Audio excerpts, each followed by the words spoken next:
생명의 하나님 아버지, 오늘도 주를 알고 찾고 의지하는 믿음의 사람들이 하나님의 말씀 앞에 서서 주의 음성을 듣고 나누고 깨닫고 우리의 삶을 변화시키기를 원합니다. 예배 가운데 하나님이 우리와 함께 하시는 증거와 기쁨으로 충만케 되게 하여 주시옵시고, 우리의 모든 연약함과 부족함, 또 죄악 가운데 있었던 모든 것들이 죄를 사하시고 우리를 살리시며 온전케 하신 하나님의 능력으로 회복되고 살아나는 역사가 있는 예배에 성공하도록 도와주시옵소서. 성령으로 감동된 우리 모두가 되게 하여 주시고, 믿음으로 헌금한 손길들 위에도 복으로 역사하여 주시옵소서. 예수님의 이름으로 기도하였습니다. 아멘. 하나님의 말씀은 누가복음 5장 17절에서 26절까지 말씀을 함께 같이 합독하겠습니다. 누가복음 5장 17절에서 26절까지 말씀을 함께 같이 합독하겠습니다. 함께 읽습니다. 시작. 하루는 가르치실 때에 갈릴리 각 촌과 유대와 예루살렘에서 나온 바리새인과 교법사들이 앉았는데 병을 고치는 주의 능력이 예수와 함께 하더라. 한 중풍병자를 사람들이 침상에 메고 와서 예수 앞에 들여놓고자 하였으나 무리 때문에 메고 들어갈 길을 얻지 못한지라. 지붕에 올라가 기와를 벗기고 병자를 침상째 무리 가운데로 예수 앞에 달아내리니, 예수께서 저희 믿음을 보시고 이르시되 이 사람아 내 죄사함을 받았느니라 하시니, 서기관과 바리새인들이 의논하여 가로되 이 참람한 말을 하는 자가 누구뇨? 오직 하나님 외에 누가 능히 죄를 사하겠느냐? 예수께서 그 의논을 아시고 대답하여 가라사대 너희 마음에 무슨 의논을 하느냐? 내 죄사함을 받았느니라 하는 말과 일어나 걸어가라 하는 말이 어느 것이 쉽겠느냐? 그러나 인자가 땅에서 죄를 사하는 권세가 있는 줄을 너희로 알게 하리라 하시고, 중풍병자에게 말씀하시되 내가 내게 이르노니 일어나 내 침상을 가지고 집으로 가라 하시매, 그 사람이 저희 앞에서 곧 일어나 그 누웠던 것을 가지고 하나님께 영광을 돌리며 자기 집으로 돌아가니, 모든 사람이 놀라 하나님께 영광을 돌리며 심히 두려워하여 가로되 오늘날 우리가 기이한 일을 보았다 하니라. 아멘. 우리 하나님은 우리와 함께 하시는 하나님이십니다. 이 우리라고 하는 말을 하나님은 참 자주 사용하십니다. 창세기에 하나님께서 모든 만물을 창조하시고 그 다음에 그 맨 마지막에 하나님의 형상을 따라 그 하나님의 모양대로 사람을 만드실 때에도 우리가 우리의 형상을 따라 우리의 모양대로 이렇게 우리라는 말을 사용하십니다. 그리고 예수께서 우리에게 가르쳐 주신 기도문, 그 주기도에 따라도 하늘에 계신 우리 아버지라 이렇게 고백하게 하셔서 우리라고 하는 단어를 성경이 꽤 중요하게 생각하고 있는 것을 말하고 있습니다. 그 우리라고 하는 말에는요, 항상 이렇게 함께라고 하는 뜻이 들어 있습니다. 한동안 IMF 때 은행들이 많이 없어지면서 한일은행과 다른 몇 개 은행들이 합쳐진 은행을 우리은행이라고 이제 부르게 됐죠. 그것 때 굉장히 막 말이 많았습니다. 우리라는 명칭을 사용하면 안 된다고. 왜냐하면 국민은행 사람이 불러도 우리은행이고 주택은행 사람이 불러도 우리은행이니까 이건 말이 안 된다고. 그런데 어쨌든 우리은행이라는 말이 이렇게 통용이 됐지요. 우리나라 말은 이 우리라고 하는 말이 훨씬 더 성경보다 많이 있습니다. 심지어는 우리 집, 우리 가게, 더 나아가서는 우리 마누라 뭐 이렇게 얘기하는 걸 보면 좀 이상하긴 하지요. 왜 마누라는 공용이 아닌데도 우리 남편, 우리 마누라 이렇게 쓰는 거 보면 우리나라 사람들은 굉장히 우리라고 하는 걸 굉장히 참 강조하는 민족인 것 같아요. 그것만큼 성경도 우리라고 하는 말을 굉장히 많이 강조를 합니다. 오늘 우리가 함께 보려고 하는 성경에요, 아주 중요한 한 가지 구절이 나옵니다. 그게 뭐냐면 20절입니다. 20절 함께 같이 읽겠습니다. 예수께서 저희 믿음을 보시고 이르시되 이 사람아 내 죄사함을 받았느니라 하시니, 그렇게 되어져 있는 구절이 있습니다. 이 사건을 우리가 잘 아는 대로 한 중풍병자가 있었는데 그 중풍병자는 자기 생각과 마음으로는 움직일 수 없는 상태로 아주 꽤 중한 중풍병에 걸린 사람이었습니다. 그래서 그 친구들이 그를 침상째 메어다가, 그 침상이라고 하니까 이렇게 각이 있는 침대라고 생각하시면 좀 곤란하고요. 그들이 침구로 이렇게 까는 이렇게 천을 생각하시면 좋을 것 같습니다. 그러니까 그런 침구에다가 네 귀퉁이를 잡아매고 그를 이제 들어서 예수 앞에 데리고 나오는 상황이었던 것이죠. 그날은 안식일도 아니었습니다. 17절에 보면 하루는 가르치실 때에 이렇게 되어 있는데 그 하루라고 하는 말이 평일이라고 하는 말이거든요. 평범한 어떤 날에 안식일에 회당이나 어떤 예배당도 아니고 한 사람의 집에 예수께서 들어가서 가르치시는데 많은 사람들이 모였습니다. 특별히 환자들이 많이 모였죠. 왜냐하면 예수와 함께 어떤 능력이 있었다고 기록되어 있냐면 병 고치는 능력이 예수와 함께 하였다, 이렇게 되어져 있습니다. 구약 성경에는 병 고치시는 분을 하나님 이렇게 되어져 있습니다. 그러니까 병 고치는 능력이 예수와 함께 하였다는 다른 말로 하면 예수가 하나님과 함께 계셨다, 홀로 계신 것이 아니라 우리로 계셨다, 이런 말이겠죠. 그러니 많은 이들이 그 집 앞에 모여서 도무지 그 집에 들어갈 수 없을 만큼 되어져 있었습니다. 예수께서 그들 앞에서 하나님의 말씀을 막 전하고 있는데 중풍병 환자인 친구를 고치러 온 내 친구는 참 어렵게 되어졌습니다. 사람들에게 부탁을 해도 자리를 비켜주지도 않고 그 사이를 뚫고 들어가서 그 친구를 예수 앞에 둘 상황도 못 되었죠. 그러다 보니까 그들이 생각할 수 있었던 유일한 방법이 뭐냐면 지붕으로 올라가서 지붕을 뚫고 환자를 내리는 겁니다. 이스라엘의 집 자체가 단층 형태로 되어 있어서요, 위는 나무를 얽히설기해 놓고 나뭇가지나 이런 것들을 덮고 그 위에 진흙을 발라놓은 형태랍니다. 그리고 이제 좀 괜찮게 사는 집은 그 위에 박석이라고 그래서 얇은 돌을 이렇게 지붕처럼 얹어 놓은 상태, 그러니까 기와를 얹어 놓은 상태처럼 되어져 있는 것이죠. 그리고 바깥쪽으로는 이렇게 계단이 나 있어서 그 위에 곡식들을 널어 날리거나 이렇게 할 수 있는 상황이 아마 그 나라의 집 구조였던 것 같아요. 근데 그들이 고민을 하다가 할 수 있었던 유일한 방법, 그 지붕 위로 올라가서 그 박석이라고 하는 기왓장들을 다 벗기고 그 다음에 그 위에 흙덩어리를 다 치우고 그 밑에 있는 나뭇가지들을 들어 옮기고 그 다음에 나무 기둥들 사이, 석가래처럼 되어 있는 사이로 그 침대를 들어내려서 그 앞에 내려놓기 시작합니다. 말을 제가 빨리 해서 그렇지요, 그 시간이 아무리 못 걸려도 10여 분 이상은 충분히 걸렸을 거라고 생각합니다. 아무리 집을 날림으로 지었어도 비도 안 새고 그렇게 해야 되는데 그렇게 쉽게 뜯어졌겠습니까? 밑에서 예배하면서 말씀을 전하는 예수님이 과연 그거 모르셨을까요?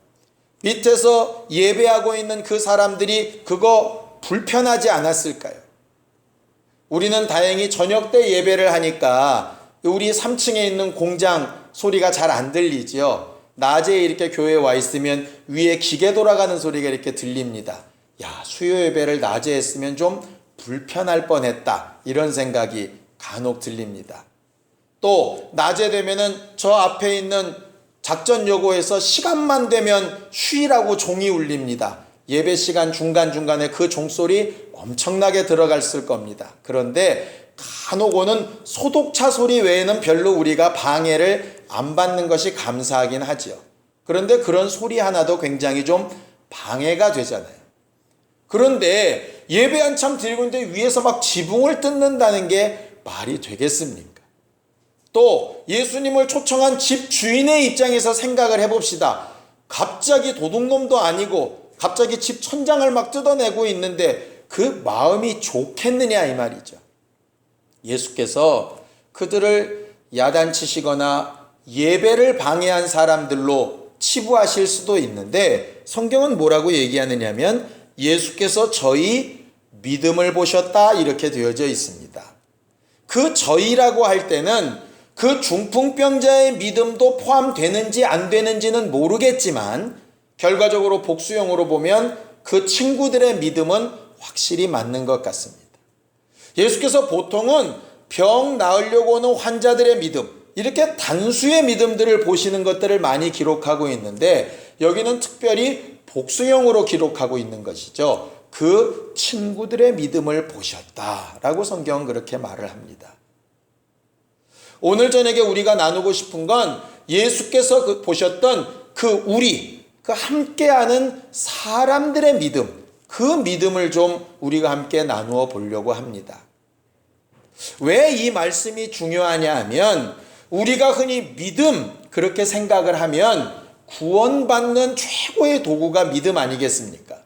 그러다 보니까 구원은 이렇게 한꺼번에 받는 것이 아니라 각각이 받는다는 것을 너무나도 잘 알고 있습니다. 예전에 저희 아버님이 믿음이 없으셨을 때 반농담처럼 하셨던 말씀이 있습니다. 우리 어머니 치마꼬리 붙들고 천국 가겠다고. 그때 어머니가 늘 하셨던 말씀이 있습니다. 구원은 각각이라고. 남편이 아무리 믿음이 좋아도 아내가 절로 구원받을 수 없고, 자식이 아무리 믿음이 좋아도 부모가 절로 구원받을 수 없습니다. 성경은 그 말을 뭐라고 얘기하느냐? 아비가 신열매를 먹었다고 자식이 시다 하겠느냐? 그렇게 이야기하시면서 구원은 각각이라고 분명히 이야기합니다. 성경은 너무 정확하게 얘기를 하죠. 자, 예수께서 하신 말씀을 좀 읽어보죠. 요한복음 10장을 좀 보겠습니다. 요한복음 10장 3절입니다. 요한복음 10장 3절입니다. 함께 읽겠습니다.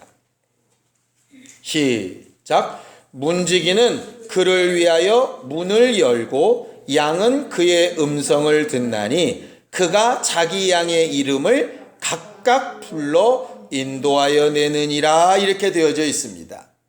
하나님의 우리 가운데 양들이 있는데 문지기는 그 양들을 점검할 때 어떻게 점검하느냐? 뭉뚱그려서 우리 양 이렇게 말하고 있지 않고 양들의 이름을 각각 부른다 이렇게 되어져 있습니다.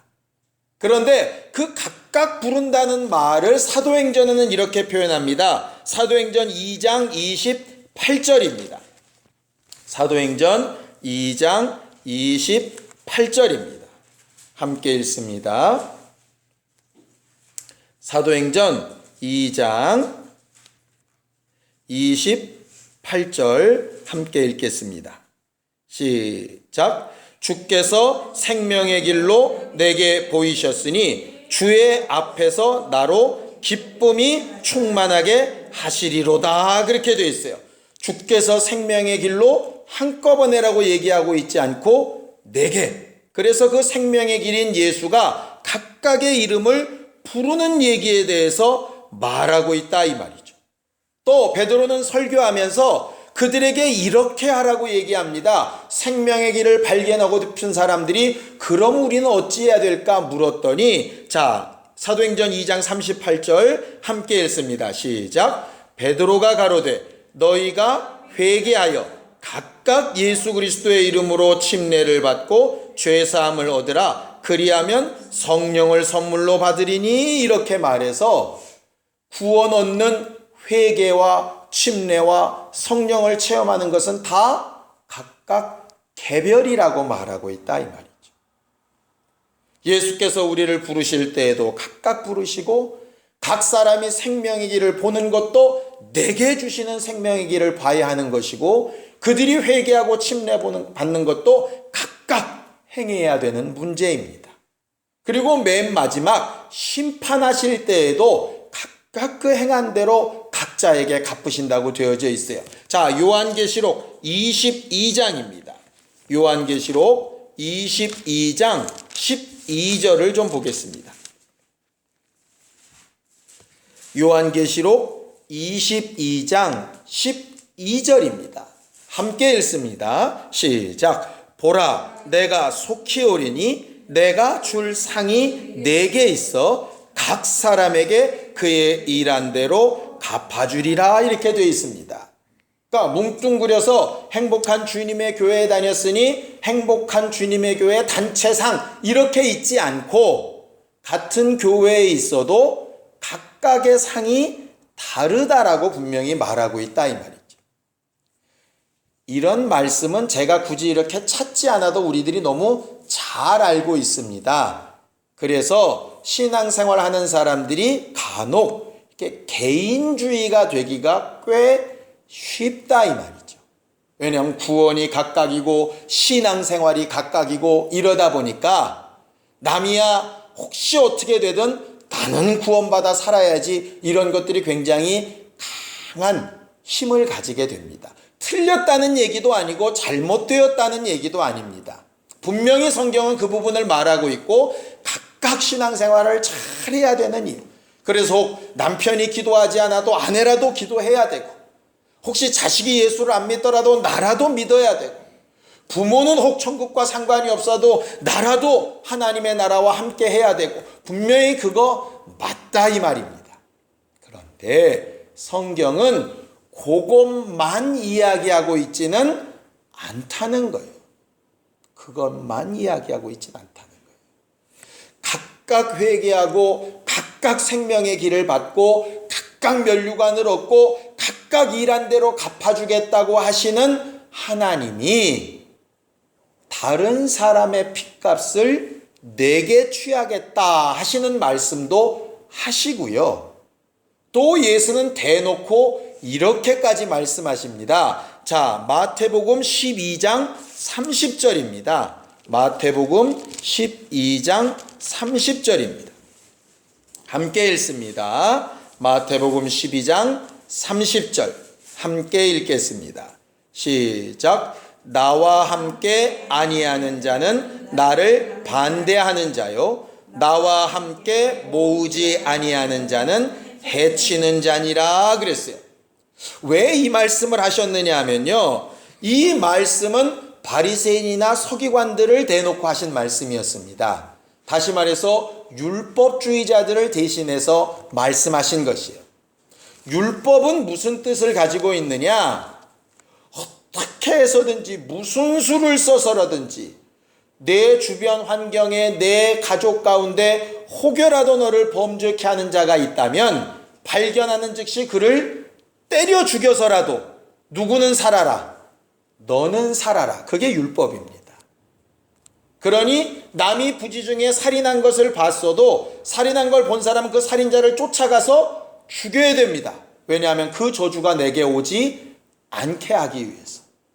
문둥병이 걸리거나 저주받은 사람이 있으면 자기 진에서 쫓아내야 됩니다. 왜? 자기가 물들지 않기 위해서. 그게 율법의 명령이거든요.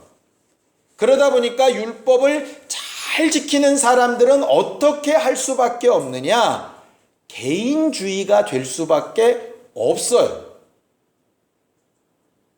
그래서 선한 사마리아인의 비유와 같은 일들이 나오는 겁니다.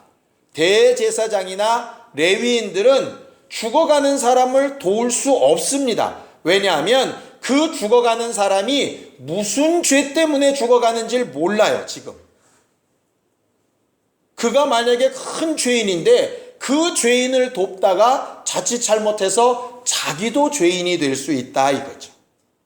우리가 왜 그런 죄 있지 않습니까? 범인 은닉죄. 그러니까 범인인 줄 알고 숨겨두면 그것이 그에게도 죄가 되잖아요. 그래서 과거에 데모하던 학생들 이렇게 숨겨졌다가 법으로 이게 단죄받고 이런 경우들 되게 많이 있지 않습니까? 이게 율법의 내용이 그런 부분들이 굉장히 많다는 거죠. 그러다 보니까 일단 너부터 살자. 이게 이제 기본적으로 율법의 정신이에요. 그러다 보니까 조금이라도 문제되고 조금이라도 잘못됐고 조금이라도 어그러지면 아주 단호하게 잘라내는 것이 원칙입니다.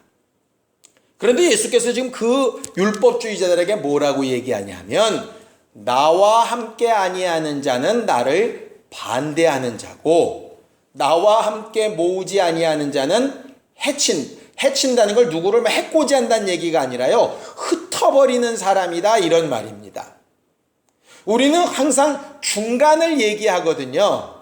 예수와 함께하는 사람, 예수를 반대하는 사람, 중간에 회색. 예수와 함께 열심히 모으는 사람, 예수의 일을 막 방해하고 교회를 막 무너지게 하는 사람, 회색. 이렇게 얘기하는데 예수는 뭐라고 얘기하시느냐? 회색지대는 있다 없다? 없다. 나와 적극적으로 함께하든지 나를 반대하든지 둘밖에 없다. 나와 함께 모으든지 아니면 막 해치는 자이든지 둘밖에 없다. 그렇게 말씀하시는 거예요. 그래서 어느 것 하나를 고르라고 하시는 겁니다. 예수께서 오늘 특별히 그 중풍병자의 믿음을 보시고 이렇게 기록하고 있지 않고 특별히 9절에 저희의 믿음을 보셨다 이렇게 기록하고 있어요. 저희의 믿음을 보셨다. 그런데 그 믿음이라고 하는 것도 굉장히 대단한 믿음도 아닙니다. 우리가 칭찬받는 교회의 믿음들을 계속 봤지 않습니까? 백부장의 믿음 같은 경우는 어떤 믿음이었습니까? 예수께서 직접 가서 고쳐주겠다고 했더니 주님 오시는 걸 감당 못하겠습니다. 멀리서도 될 수 있습니다. 만약에 이 믿음이 칭찬받으려면 그들이 지붕을 뜯고 그렇게 예수 앞에 내릴 게 아니고 멀리 계셔도 그냥 예수께서 능히 믿음으로 고칠 수 있다고 믿어야 진짜 칭찬받을 만한 믿음 아니겠습니까? 예수께서 지금 그들의 믿음을 칭찬하시는데 어떤 부분을 지금 칭찬하시는 거냐면요, 그들이 자기들의 일 때문에 지금 하고 있는 것이 아니라 사랑하는 자기 친구 때문에 그렇게 하고 있는 것입니다. 그러면서 욕먹는 일, 손가락질 당할 일, 힘들고 답답한 일들을 그들이 담당하는 겁니다. 나아야 될 사람은 중풍병자라 도무지 움직일 수 없으니 지붕 뜯는 일에 하나도 도움이 안 됐을 겁니다. 오직 자기 친구를 위해서 자기들에게는 유익된 일은 하나도 없이 그저 욕먹는 일밖에 없는데 그 일을 감당한다 이 말이죠. 예수가 바로 그 부분을 칭찬하신 것이었어요. 왜 그게 칭찬받을 만한 일이냐? 예수가 하신 일이 그 일이었거든요. 예수께서 정말 우리를 위하여 십자가를 지시고 우리가 아까 찬양했던 것처럼 하늘의 영광도 정말 넓고 편한 길도 다 내려놓으시고 좁은 길로 십자가 지시며 우리를 대신해서 죽으시고 부활하시는 그 일을 담당하시는 것으로 그것을 사랑이라 부르셨다 이 말이죠. 친구를 위하여 목숨을 버리는 것보다 더 큰 사랑이 없다 하신 것처럼 그 일을 행한 저들의 믿음이 참 크다라고 칭찬하는 겁니다. 백부장의 믿음에 비해서 현저하게 모자랍니다. 수로보니게 여인의 믿음에 대해서 현저하게 모자랍니다. 그들은 어떻게 해서든지 예수가 직접 손을 대야 나을 수 있다고 믿었고 예수 눈앞에 갖다 놔야 나을 수 있다고 믿었습니다. 그러나 그렇게 연약한 믿음을 가지고도 뭐를 하기를 마주하지 않느냐 하면 수고하기를 주저하지 않았다. 수고하기를.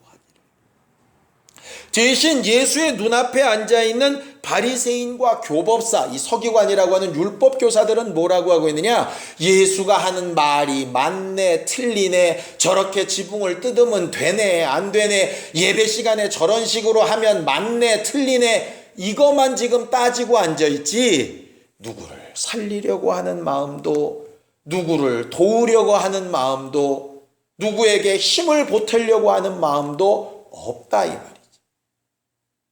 도리어 예수께서 그들의 믿음을 보시고 네 죄 사함 받았다 하시는 말씀을 하셨을 때 말도 제대로 이해를 못합니다.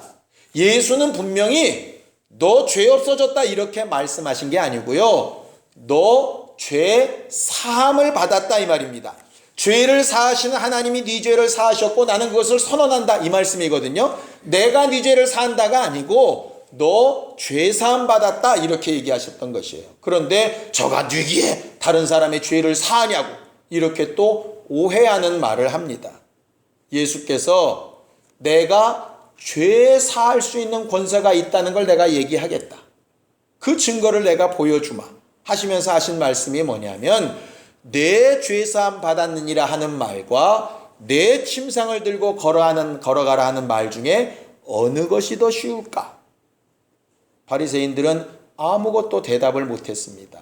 왜 대답을 못했느냐 하면 두 가지 때문입니다. 첫 번째는 내 죄사함을 받았다 하는 말은 쉬워요. 말은. 그런데 문제는 뭐냐? 실제로 죄를 사하실 수 있는 권세는 하나님밖에 없다고 자기들도 말했고 그렇게 믿고 있거든요. 그러니 자기들이 하나님의 위치에 설 수 없으니 말은 쉽지만 공허한 소리죠. 그렇죠? 내 침상을 들고 걸어가라 하는 말은 쉽지 않습니다. 왜냐하면 그 말을 했다가 못 들고 넘어가면 그가 낫지 않으면 헛소리가 되어버리잖아요. 그러니까 어렵다고 생각할 수 있는 거죠. 그러니 그 둘은 어떻게 비교할 대상이 안 된다고 생각하는 겁니다. 예수께서 하신 말씀은 뭐냐면 나는 믿음으로 고백을 한다. 하나님께서 내게 주신 권세로 죄 사할 수 있는 권세가 있지만 하나님께서 저의 죄를 사하셨다고 내가 선언을 한다. 그리고 그것이 실제라는 것을 내가 증거로도 보여주마. 그래서 내 침상을 들고 걸어가라고 말을 합니다. 재밌는 것은요. 처음에 분명히 네 죄사함 받았다 하실 때는 저희의 믿음을 보시고 얘기하셨어요. 그런데 침상을 들고 걸어가라 하실 때는 친구들한테 도와주라고 말씀하지 않으셨습니다. 죄 씻음 받고 난 다음에는 이제 네가 하라고 이야기하셨죠. 이게 얼마나 큰 보여주는 법칙이 있느냐 하면은요. 예수를 알지 못하고 믿음이 없는 자는 누군가의 도움이 반드시 필요하다는 얘기입니다. 우리가 아까 찬양했죠? 당신이 지쳐서 기도할 수 없고 당신이 홀로 외로이 아무것도 할 수 없을 때 누군가 기도해주고 돕고 가르쳐주고 인도하고 침상을 들어주고 함께 해줘야 될 사람들이 필요하다 이 말입니다. 그런데 언제 각각이냐? 그렇게 와서 예수를 만난 다음에 그는 또 다른 이들을 도울 수 있기 위해서 자기가 스스로 각각 체험하고 가야지 그때도 여전히 친구들을 의지하는 것은 옳지 않은 부분이라 하는 것이죠. 그래서 성경은 하나님과 우리 사이의 관계와 함께 사람들과 함께하는 관계를 꼭 이야기합니다. 왜냐하면 이것 때문입니다. 자, 요한복음 10장 다시 한번 보겠습니다. 16절입니다. 요한복음 10장 16절입니다. 함께 읽겠습니다. 요한복음 10장 16절 함께 읽지요. 시작. 또 이 우리에 들지 아니한 다른 양들이 내게 있어 내가 인도하여야 할 터이니 저희도 내 음성을 듣고 한 무리가 되어 한 목자에게 있으리라. 이미 예수의 우리 안에 들어있는 양들도 있지만 예수는 그 양들로서 끝나시는 분이 아니라 아직 이 우리에 들지 아니하는 양들이 있어서 그 양들을 불러 모아 또 각각 그 이름을 불러 찾으실 수 있도록 할 수 있는 사람들이 필요하다 하는 것이죠. 그래 놓고 봤더니 누가복음 5장에 지금까지 계속되는 일들이 있습니다. 뭐냐면 죄인이었던 베드로, 예수여 나를 떠나소서 나는 죄인입니다 했던 그 베드로에게 지금까지는 네가 물고기 낚는 사람이었지만 이제는 사람을 낚는 사람이 될 것이다. 이렇게 가르치시더니 지난주에 봤던 문둥병자는 더러워서 죄 때문에 아무것도 할 수 없는 자를 예수께서 부르셔서 그를 위로하시고 낫게 하셔서 하나님 앞에 찬양하고 자기의 나음을 증거하여 하나님이 하신 일을 나타내는 사람이 되게 하시지 않더냐 이 말이죠. 오늘도 중풍병자로 아무것도 할 수 없이 친구들의 손에 들려온 자를 고치셔서 하나님을 찬양하고 증거하며 기이한 일을 말하는 자로 만드셨다 이 말이죠. 왜 이렇게 바꾸실까? 단 하나 때문입니다. 남의 도움을 받고 살던 자가 각각 제대로 서서 또 남을 돕는 자가 되게 하는 것이 성경에서 말하는 우리 또 함께하는 법칙이거든. 이것을 위해서 하나님은 아브라함도 만나시고 다윗도 부르셔서 함께 하시다가 그들을 통해서 또 다른 이들을 복을 얻고 하나님 앞으로 나오게 하는 자들로 만드시는 것이고요. 예수도 이 땅에 우리와 함께 하시고 맨 마지막 날 그의 나라에서 우리와 함께 하시기까지 우리에게 이름도 주시고 은사들도 역사하셔서 그 능력을 나타내게 하시고 성령도 우리와 함께 하셔서 우리를 영원토록 떠나가지 아니하시고 우리와 함께 있는 그 증거를 가지고 변화시키시고 또 다른 이들을 살리고 돕는 일을 하게 할 수 있도록 우리를 부르신 것이라 이 말이죠. 교회는 절대로 자기 혼자의 힘으로 교회될 수 없고 누군가의 도움을 받고 누군가의 믿음에 의해서 함께 시작되는 사람이 되어야 교회입니다. 그리고 그 가운데서 사람에게 뭉쳐 휘돌아가지 아니하고 각각 예수를 고백하고 각각 회개하여 자기의 의의를 하나님 앞에 세운 이후에 또 다른 이들과 함께 주의 일을 감당하고 역사하는 일을 해야 되는 것이 교회라 이 말이에요. 그 일을 바울은 로마서에 이렇게 얘기합니다. 로마서 15장 1절입니다. 로마서 15장 1절입니다. 로마서 15장 1절, 2절을 함께 같이 합독하겠습니다. 함께 읽습니다. 시작. 우리 강한 자가 마땅히 연약한 자의 약점을 담당하고 자기를 기쁘게 하지 아니할 것이라. 우리 각 사람이 이웃을 기쁘게 하되 선을 이루고 덕을 세우도록 할지니라. 이렇게 되어 있습니다. 하나님께서 강한 믿음, 먼저 배운 지식, 먼저 알게 한 체험, 먼저 체험하게 하신 성령의 역사, 왜 이렇게 먼저 주신 것이 있을까? 이는 약한 자의, 연약한 자의 약점을 담당하고 자기를 기쁘게 하지 자기 만족만 하지 않게 하기 위함이라 하고 분명히 그렇게 말하고 있어요. 신앙생활은 절대로 자기 만족으로 하는 거 아닙니다. 그래서 성경에 여러 번 말씀드리지만 나는 정말 만족스럽게 예배를 했을지라도 하나님이 기억하시지 않으면 아무 소용이 없는 것이고 나는 정말 만족스럽게 헌신하고 봉사했을지라도 하나님이 인정하시지 않는 것이면 무의미한 것이 될 수 있다 하는 것이죠.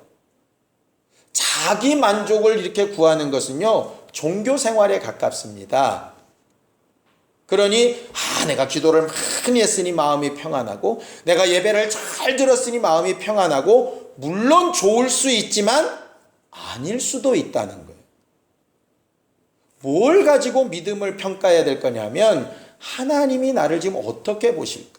그럼 하나님은 어떻게 평가하신다고 되어 있느냐? 말씀으로 평가하신다고 되어져 있거든요.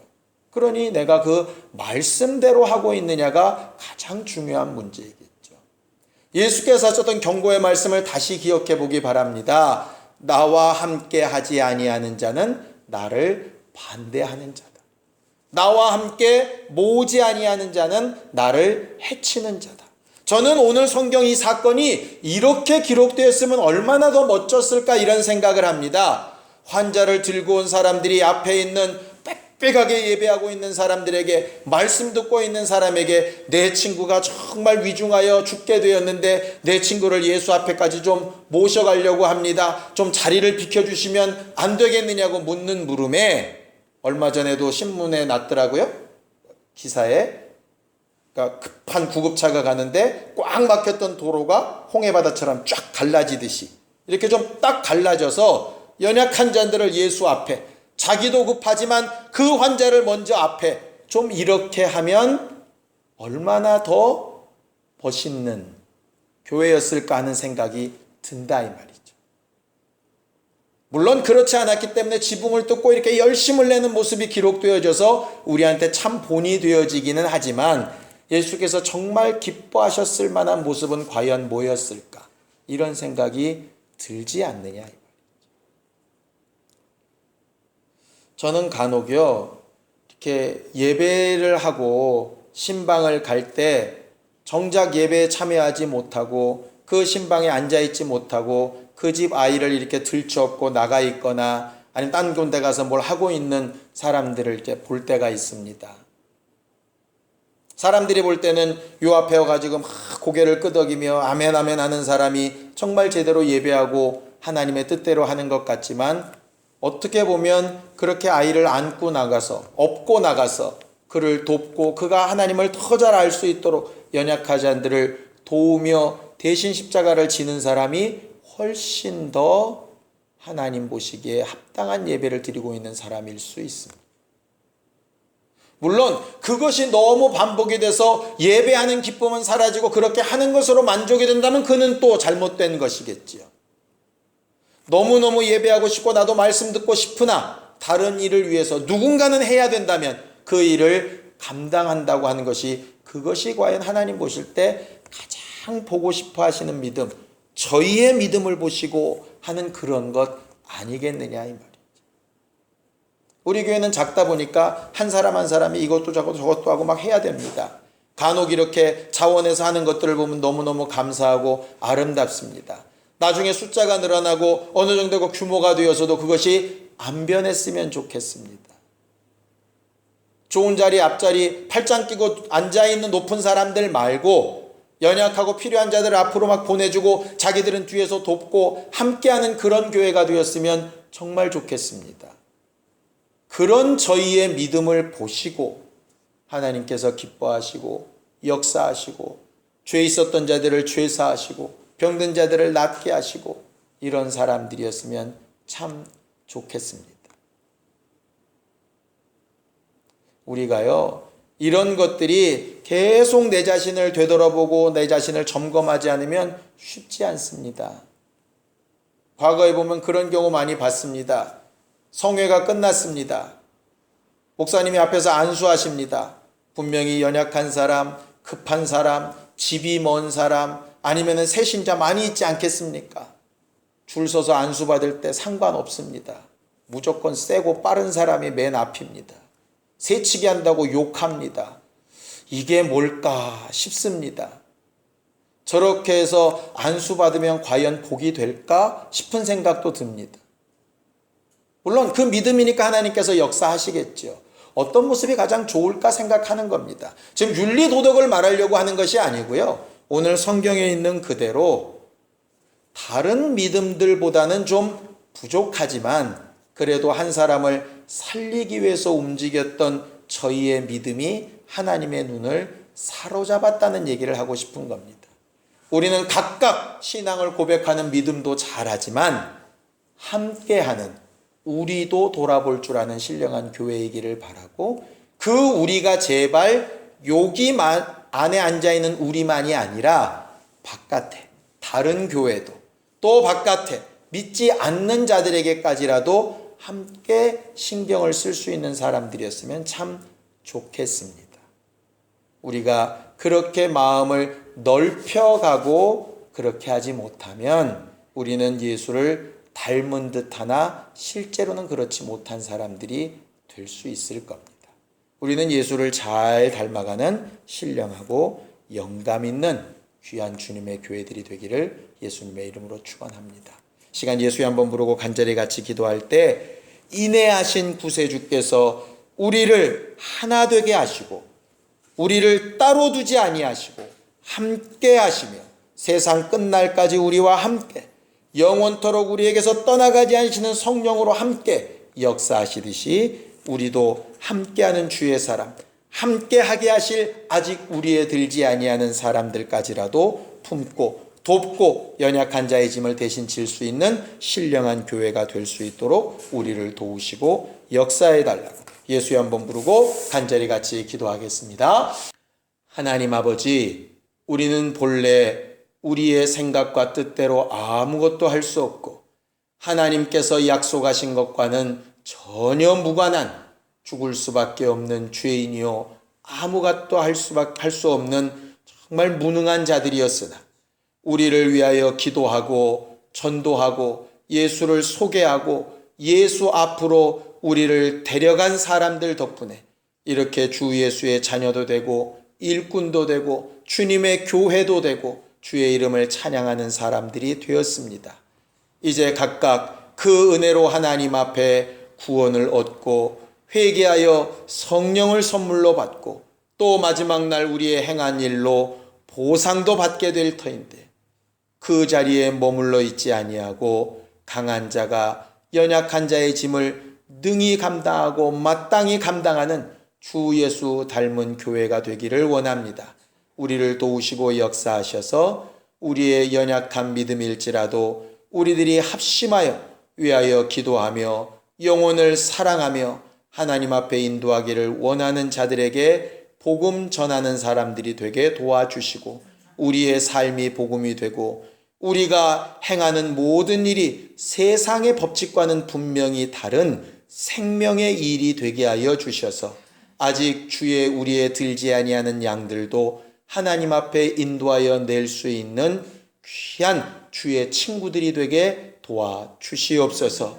예수께서 친구들의 믿음을 보시고 그 중풍병자의 죄 사함을 받았느니라 명하여 주셨던 것처럼 우리가 마음에 두고 품고 정말 사랑하여 기도하는 자들을 우리의 믿음을 보시고 만나 주시고 저들을 붙들어 주셔서 주 예수의 사람들이 되고 하나님의 생명을 얻는 자녀들이 되는 기쁨을 보게 하여 주시옵소서. 신랑을 취하고 신부를 취하는 것은 신랑이지만 그것을 보는 친구의 기쁨이 충만하다 했던 침례 요한처럼 그렇게 주의 일을 잘 감당하는 믿음의 사람들이 다 되도록 우리 성도들을 축복하여 주시옵시고 주 예수를 제대로 믿고 아는 교회들이 많아지고 더 풍성해져서 이 귀한 일들이 곳곳에서 드러날 수 있도록 우리나라도 축복하여 주시옵소서.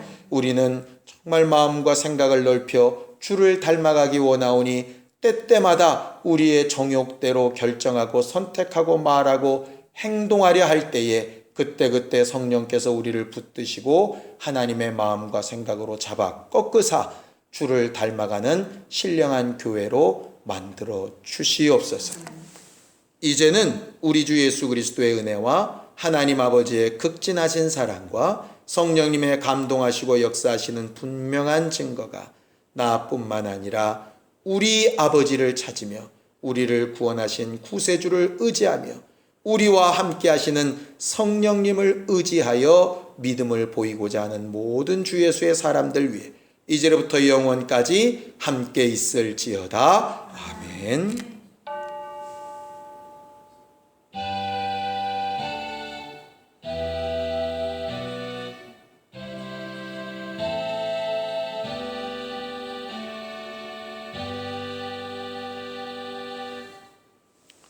우리 예배 받으신 하나님 앞에 감사함으로 끝내겠습니다. 수고하셨습니다. 감사합니다.